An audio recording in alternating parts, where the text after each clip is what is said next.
हिंदी में यूपीएससी की तैयारी से संबंधित प्रोग्राम्स को देखने के लिए सब्सक्राइब करें स्टडी IQIAS हिंदी।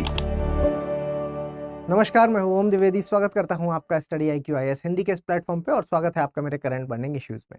आज जो टॉपिक मैं आपके साथ डिस्कस करने वाला हूं वो है भारत की महत्वपूर्ण खनिज नीति में बड़ा बदलाव। महत्वपूर्ण खनिज नीति मतलब क्रिटिकल मिनरल पॉलिसी है जो भारत की, उसमें एक बदलाव देखने को मिला है। तो डिस्कस करेंगे हम कि क्या वो बदलाव हुआ है, इसके अलावा भारत की स्थिति क्या है, कितना हमें बाहर से इंपोर्ट करना पड़ता है, और उसके अलावा कौन कौन से वो जो मिनरल्स हैं जिनको हमें इंपोर्ट करना पड़ता है और किस हद तक इंपोर्ट करना पड़ता है। इसके अलावा हम जानेंगे कि भारत ने कितना भौगोलिक क्षेत्र है भारत के अंदर का जिसको हम एक्सप्लोर कर चुके हैं। ठीक है, तो इन चीज़ों पर हम बात करेंगे क्योंकि उनके बारे में पता होना इसलिए ज़रूरी है क्योंकि हमें ऐसा लगता है कि भाई हम खुद ही खजाने पर बैठे हुए हैं, है ना, और खजाने पर बैठे हुए हैं और उसके बाद भी हम इधर उधर से इंपोर्ट कर रहे हैं। ठीक है, तो उसके लिए सबसे इंपॉर्टेंट क्या हो जाता है? एक्सप्लोरेशन। ठीक, तो उसके बारे में हम चर्चा करेंगे। आपको न्यूज़ दिखा देता हूं पहले मैं। देखिए, इंडियाज माइनिंग पॉलिसी शिफ्ट। ठीक है, इंडिया की जो माइनिंग पॉलिसी है उसमें शिफ्ट। माइनिंग पॉलिसी में क्या क्या? Critical and deep seated mineral. Critical और डीप सीटेड मिनरल का मतलब जो इंपॉर्टेंट और गहराई में दबे हुए जो मिनरल्स हैं, आपका सोना हो गया, चांदी हो गया, आपका कोबाल्ट हो गया, ये सारी चीजें हैं जो उनके बारे में हम आज देखेंगे। ठीक है, तो आइए शुरू करते हैं अपनी चर्चा। और उससे पहले मैं आपको एक इंपॉर्टेंट इन्फॉर्मेशन दे देता हूं जो कि हमारे P2I बैच से रिलेटेड है। आप में से कोई भी जो अभी भी यूपीएससी की तैयारी करना चाहता है और 2024 में अपना अटेम्प्ट देना चाहता है, उसके लिए एक सुनहरा मौका है। 11 अगस्त से सुबह के 8 बजे ये बैच शुरू हो रहा है। इसको तीनों भाषाओं में, आप अगर इंग्लिश में करना चाहें तो उसमें भी मौजूद है, हिंदी में करना चाहें तो उसमें भी, और बाइलिंगुअल में अगर करना चाहें तो उसमें भी, तीनों भाषाओं में ये बैच मौजूद है। इसके लिए आपको ओम लाइव कोड का इस्तेमाल करना है क्योंकि इसी कोड से आपको ये 29,999 में मिल जाएगा। क्या इंपॉर्टेंस है इसकी? अगर मैं इसकी इंपॉर्टेंस की बात करूं तो देखिए, लाइव क्लास तो आपको मिलती ही मिलती है। लाइव क्लास के अलावा आपको मेंटोरशिप की सुविधा मिल जाएगी, हैंड रिटन नोट्स मिल जाएंगे जिससे आपको अलग से बर्डन नहीं पड़ेगा, अलग से नोट्स वगैरह बनाने की प्रॉब्लम नहीं आएगी। तो हैंड रिटन नोट्स मिल जाएंगे। आप कभी भी अपने क्वेश्चंस हैं जो वो पूछ सकते हैं, आपको मेंटोर्स दिए गए हैं तो मेंटोर्स से डायरेक्ट कनेक्ट करके पूछ सकते हैं। इसके अलावा एक जो सबसे इंपॉर्टेंट इसका फीचर है वो है कि जैसे ही हम आपका फाउंडेशन बैच तो कराएंगे ही कराएंगे, फाउंडेशन जैसे ही आपका कंप्लीट होगा तो फिर आपकी पूरा फोकस हो जाएगा प्रीलिम्स पे, और प्रीलिम्स जब आपका निकल जाएगा तो आपको आवासीय कार्यक्रम यहाँ पर बुला लिया जाएगा। ठीक है, आवासीय कार्यक्रम के तहत आपको यहाँ बुला लिया जाएगा और स्टडी IQ पूरा आपका जो रहना खाना पढ़ाई का खर्च A to Z जो भी खर्च है वो सब आपका मेंस का और इंटरव्यू, जब तक आपका फाइनल सिलेक्शन नहीं हो जाता तब तक की पूरी जिम्मेदारी स्टडी IQ यहाँ पर उठाता है। तो इसके लिए आपको कुछ अलग से पे नहीं करना, सिर्फ 29,999 जो कि ओम लाइव कोड पर आपको मिल जाएगा। पहले वैसे आपको 70 दिखाएगा, लेकिन जैसे ही आप कोड ये वाला लगाएंगे तो आपको ये फीस कम दिखा देगा। ठीक है, तो इसमें आप एडमिशन जल्द से जल्द ले लीजिए। चलिए शुरू करते हैं। और मैं यहाँ पर आज जो बात कर रहा हूँ वो है खनिज नीति के बारे में, यानी कि जो critical mineral policies, mineral policies. ठीक है, पॉलिसी के बारे में बात कर रहा हूं क्योंकि उसमें एक शिफ्ट हुआ है आपका जो खनिज नीति, इसमें बदलाव देखने को मिला है। तो देखिए स्थिति क्या है?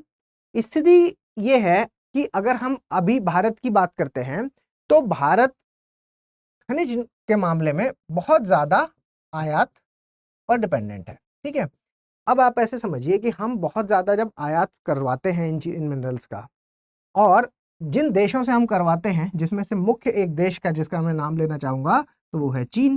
ठीक है, मेनली हम 3 देशों से ज्यादा डिपेंडेंट हैं कि एक आपका चाइना हो गया, इसके अलावा एक आपका ऑस्ट्रेलिया हो गया, और एक आपका रशिया हो गया। ठीक है, चाइना, रशिया और एक आपका ऑस्ट्रेलिया। ठीक है, यहाँ से है, जिसमें अब आप ऐसे समझिए कि चीन से हम बहुत ज्यादा करवाते हैं, सबसे ज्यादा हम चीन से ही करवाते हैं। अब मान लीजिए कि इनसे लड़ाई जैसी स्थिति बनी ही रहती है और किसी मामले में गड़बड़ हुआ और इन्होंने हमारा इंपोर्ट बंद कर दिया, तो हमारे यहाँ की बहुत सारी ऐसी इंडस्ट्रीज हैं जो तबाह हो जाएंगी।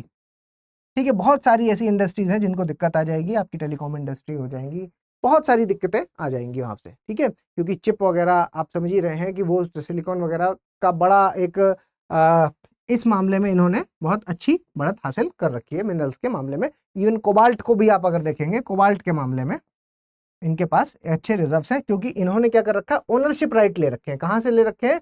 ओनरशिप राइट ले रखे हैं इन्होंने आपके कॉन्गो से। ओनरशिप राइट, ठीक है, कॉन्गो से इन्होंने ओनरशिप राइट ले रखे हैं और वहां से इनके पास आसानी से कोबाल्ट मिल जाता है जिसको ये बाहर एक्सपोर्ट करते हैं। ठीक, तो अगर हम अभी की बात करें तो हम बहुत भारी मात्रा में आयात पर निर्भर है, हमें आयात करवाना पड़ता है। ठीक है, जैसे कि आपको पता है कि हम क्लीन एनर्जी की बात करते हैं, ठीक है, स्वच्छ ऊर्जा की बात करते हैं, स्वच्छ ऊर्जा, ठीक है, क्लीन एनर्जी की हम बात करते हैं। क्लीन एनर्जी के मामले में आपको क्या होगा कि आपको रिन्यूएबल सोर्सेस हैं जो उनकी ओर जाना पड़ेगा, विंड हो गया, सोलर हो गया, इसकी तरफ मूव करना पड़ेगा, है ना, मोड़ना पड़ेगा। यहां से जब हम एनर्जी प्रोड्यूस करते हैं तो हमें एक सबसे बड़ी मेन चीज आती है किसकी, कि हमें कम करना है। अगर पॉल्यूशन कम करने की बात करते हैं तो हम हमेशा किसकी बात करते हैं, आपका जो वेहिकुलर एमिशन है, मतलब जो गाड़ियों से होने वाला उत्सर्जन है, कार्बन का जो उत्सर्जन है, तो वेहिकुलर एमिशन जो आपका गाड़ियों से होने वाला उत्सर्जन है जो कार्बन का, उसको कम करने की बात करते हैं। तो उसके लिए हम क्या कहते हैं, हम कहते हैं कि हम भाई ईवी की ओर शिफ्ट होंगे। ईवी का मतलब इलेक्ट्रिकल व्हीकल्स की ओर शिफ्ट होंगे। अगर हम इलेक्ट्रिकल व्हीकल्स की ओर शिफ्ट होंगे तो उसके लिए सबसे इंपॉर्टेंट चीज क्या है, उसके लिए एक इंपॉर्टेंट चीज है लिथियम, और वो हमें इंपोर्ट कराना पड़ रहा है।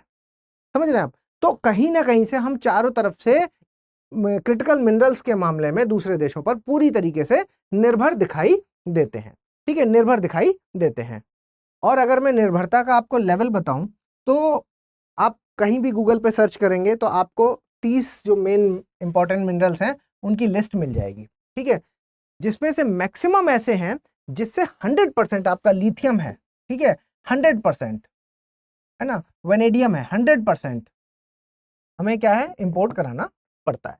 ठीक है, बहुत सारे हैं जो बेरिलियम हो गया, आपका नायोबियम हो गया, टाइटेनियम हो गया, स्ट्रोंशियम हो गया, ये सारे हैं जो वो हम 100% है जो कराते हैं। इसके अलावा हम ग्रेफाइट, जिसको हम फ्यूचर का मिनरल बोल रहे हैं, ग्रेफाइट, ठीक है, ग्रेफाइट, ठीक है, ग्रेफाइट जिसको हम फ्यूचर का मिनरल बोल रहे हैं, ग्रेफाइट को हम 60% तक बाहर से आयात करवाते हैं। ठीक, तो ये सारी प्रॉब्लम्स आप देख रहे हैं। तो इसके लिए जो अभी स्थिति इतनी ज्यादा है कि मेन मिनरल्स को हम स्ट्रोंशियम हो गया, लिथियम हो गया, वेनेडियम हो गया, टाइटेनियम, इन सबको हम 100% बाहर से मंगाते हैं। तो अभी क्या है कि पॉलिसी में शिफ्ट हुआ है, पॉलिसी में शिफ्ट हुआ है, और जिसमें जो मेजर शिफ्ट हुआ है वो क्या हुआ है, वो हुआ है प्राइवेट सेक्टर की एंट्री, प्राइवेट सेक्टर की एंट्री। ठीक है, प्राइवेट सेक्टर की एंट्री कर दी गई है इस फील्ड में। ठीक है, ध्यान रखिएगा इस बात को, प्राइवेट सेक्टर की एंट्री से होगा क्या। देखिए, प्रॉब्लम यहां पर क्या है कि अगर मैं भारत की स्थिति बताऊं, आप ऐसे समझिए कि भारत में पहले तो खनिज है कि नहीं है, पहले इस पर चर्चा करते हैं। तो देखो, स्थिति ऐसे है कि ये हमारा अर्थ, ठीक है, तो एक समय में आपको पता है कि एक समय में क्या था, ऊपर एक अंगारा लैंड था, नीचे गोंडवाना लैंड था, और बीच में टेथिस सी था। फिर धीमे धीमे आपके महाद्वीप जो आज आप देखते हैं वो धीमे धीमे बदले। ठीक है, तो हमारे जो मिनरल्स हैं वो काफी ज्यादा आपको कहां पर, अफ्रीका वाले एरिया में है जो वो काफी ज्यादा मिनरल्स देखने को मिल रहे हैं। ठीक है, अब जो इंडिया का नीचे का हिस्सा है, गोंडवाना लैंड वाला हिस्सा है, यहां पर भी अगर आप देखेंगे तो भारी मात्रा में मिनरल्स हो सकते हैं। छोटा नागपुर प्लेट्यू है जो खनिजों के लिए बड़ा ज्यादा फेमस है।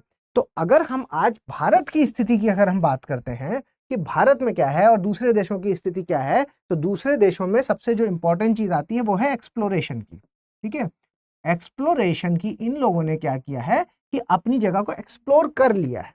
ठीक है, भारत में अभी वो स्थिति नहीं आ पाई। क्यों? क्योंकि भारत ने अभी, अगर हम एक्सप्लोरेशन की बात करें तो सिर्फ और सिर्फ 10% है जिसको हमने एक्सप्लोर कर पाया है। भारत के पूरे क्षेत्रफल की बात करें तो उसमें से सिर्फ 10% को हमने एक्सप्लोर, भाई ये मिनरल्स निकल कहां से रहे हैं, जमीन से ही तो निकल रहे हैं ना। तो हमारी जो जमीन का सिर्फ 10% ही हम एक्सप्लोर कर पाए हैं, और जिसमें से हम आज यूज कितना कर रहे हैं, सिर्फ 2% है जिसका हम माइनिंग के लिए यूज कर पा रहे हैं। ठीक है, माइनिंग के लिए इस्तेमाल कर पा रहे हैं, वो कितना है, सिर्फ और सिर्फ 2% है। ठीक है, और एक्सप्लोरेशन हुआ है सिर्फ 10%।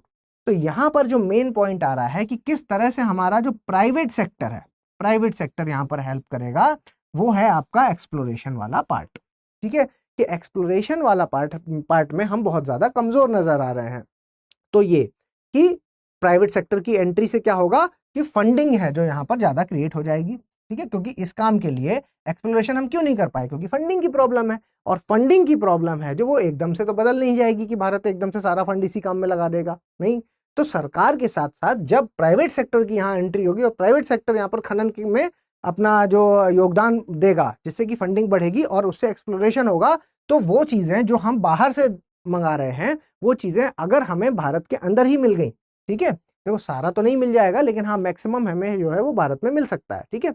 तो जो आज हमारी रशिया, आपका जो चाइना और आपका ऑस्ट्रेलिया, ठीक है, इन पर जो हमारी निर्भरता है वो कहीं ना कहीं कम हो जाएगी। तो ये इसके लिए ये जो नया शिफ्ट हुआ है जिसमें प्राइवेट सेक्टर की एंट्री हुई है, जिसकी वजह से हम एक्सप्लोरेशन कर पाएंगे बहुत ज्यादा। हमारा जो भारत है, भारत में जहां जहां मिनरल्स हैं उनको हम ढूंढ पाएंगे, उनको निकाल पाएंगे और फिर अपने आप को आत्मनिर्भर, है ना, आत्मनिर्भर